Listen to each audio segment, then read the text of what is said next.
हम सब अनेकों चेहरों के साथ जीते हैं। ऐसे सारे आवरण अपने चेहरे पर ओढ़े रहते हैं जिनको सिर्फ हम ही जानते हैं। All of us are so different in different environments and conditions. आज ऐसी ही व्यक्ति की कहानी याद आ रही है जो समाज के लिए खुश था और घर के लिए कुछ और।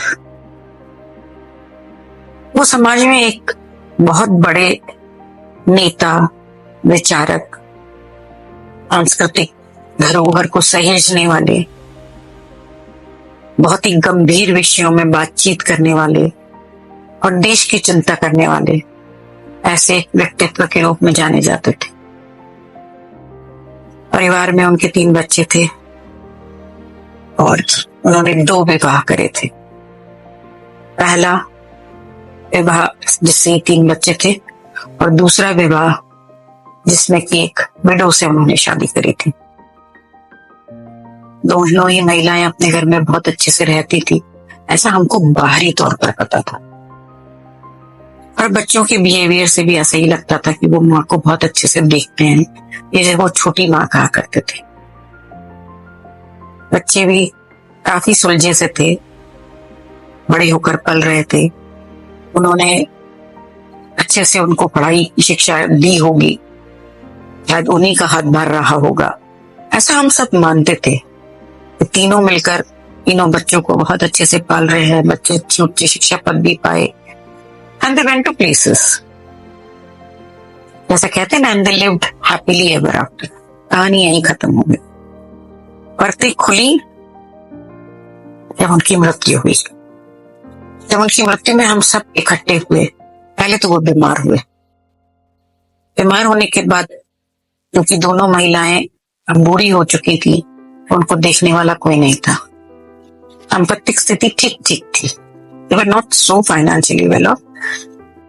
इतनी भी नहीं थी कि दोनों वक्त किसी को रख सके, तो दोनों मिलकर ही उनकी देखभाल करती थी। क्योंकि वो बहुत हट्टे कट्टे थे और अब बेडरिडन हो गए थे, तो उन्हें उठाना, बिठाना, बाथरूम तक ले जाना भी बहुत मुश्किल हो रहा था।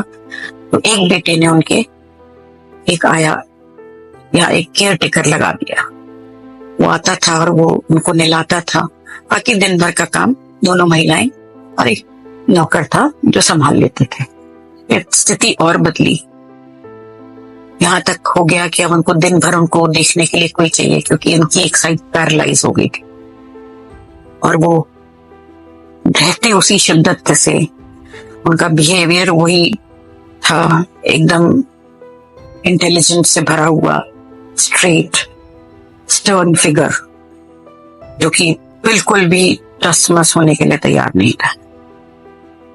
वो अपना सारा गुस्सा उन दोनों महिलाओं पर उतारते थे जब कुछ ठीक ना हो तो, क्योंकि उन्हें सब कुछ एकदम ठीक ठाक चाहिए था।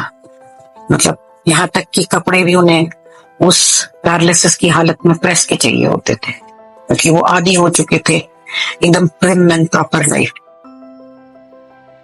फिर दूसरे बेटे ने कहा कि ठीक है, दूसरा नौकर मैं लगा देता हूँ।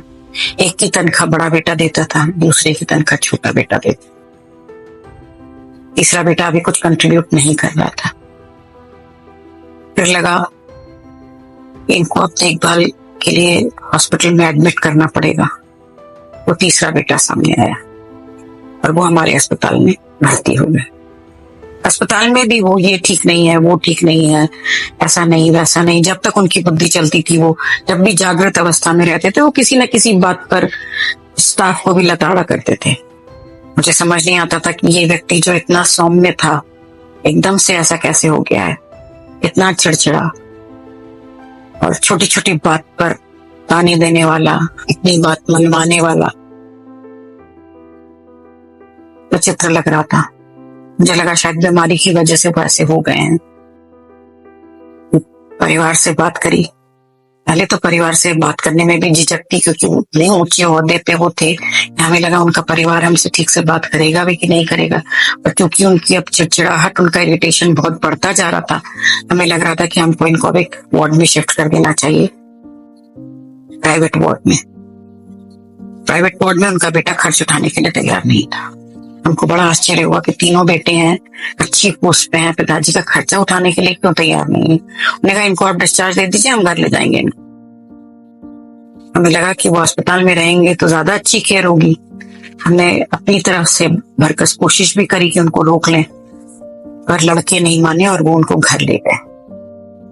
लेकिन उनकी तबीयत ज्यादा खराब हुई तो मैं, क्योंकि जानती थी उस परिवार को बहुत अच्छे से, मैंने उन्हें विजिट करने की ठानी।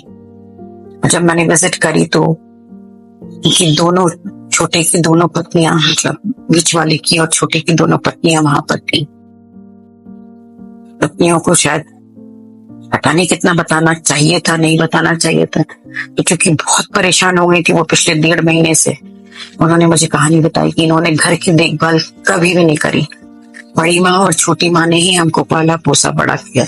इनको तो ये भी याद नहीं था कि हम कौन सी क्लास में पढ़ते हैं। ये पूरे समय घर से बाहर ही रहते थे, समाज सेवा करते थे। इन्होंने घर की तरफ कोई ध्यान नहीं दिया। यहाँ तक कि हम पास हुए कि नहीं हुए ये भी इन्हें पता नहीं होता था। कई बार तो ये जब हमसे मिलवाते थे तो पूछते थे तुम लोग कौन सी क्लास में हो, बताओ तो बाहर बताऊंगा। इनसे हमने कभी प्यार नहीं पाया। ये पूरे टाइम अपनी ही गरिमा में, अपने ही गर्व में जीते रहे। अब जाए समाज में और समाज इनकी सेवा करेगा, हम तो इनकी सेवा करने के लिए तैयार नहीं है, क्योंकि इन्होंने हमें दिया क्या? हमारी नौकरी लगवाने तक में इन्होंने मदद नहीं करी। हम सब अपने अपने पैरों पर, बड़ी माँ छोटी माँ के सहारे। ये जरूर इन्होंने एक अच्छा काम किया कि हमारे लिए एक छोटी माँ ला दी, जिससे कि बड़ी माँ को सहारा हो गया। इन दोनों को इन्होंने जितना झिड़कारा घर के अंदर और जितना द्वेष दिया, शायद ही किसी ने दिया होगा। सारे वाक्य सुनकर मैं अचंभित थी, क्योंकि बाहर उनकी इमेज एकदम अलग थी।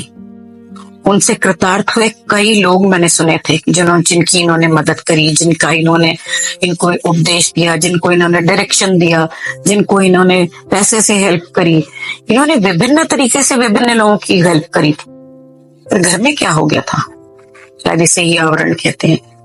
वो व्यक्ति घर के लोगों के लिए बिल्कुल नाकाम था। घर के लोग उसके साथ रहने के लिए भी तैयार नहीं थे। बस एक समाज के लिए उनका जो आडंबर है, जिसको वो आडंबरी कह रहे थे, उनकी इमेज खराब ना हो, उसको ठीक रखने की भरकस कोशिश कर रहे थे, जिसमें वो बुरी तरह असफल भी रहे, क्योंकि उन्होंने हॉस्पिटल एडमिशन के लिए मना कर दिया। उन्होंने कहा बस हम तो अब इंतजार कर रहे हैं ये थोड़े दिन में चले जाएं, और ये उनके मुंह पर भी वो बोलने लगे। उनका बहुत बुरा लगा। दोनों पत्नियों की तरफ मैंने देखा, उनकी डबडबाई आंखें थी, कहीं से लग रहा था वो भी अब थक चुकी है। कहते हैं ना, दो मुहे वाला व्यक्ति, शायद ये वही व्यक्तित्व था। आप क्या कहते हैं? समाज के लिए तो वो बहुत अच्छे थे, पर घर वालों के लिए नहीं। ऐसे व्यक्ति को क्या कहा जाए, आप बताएं। नमस्कार।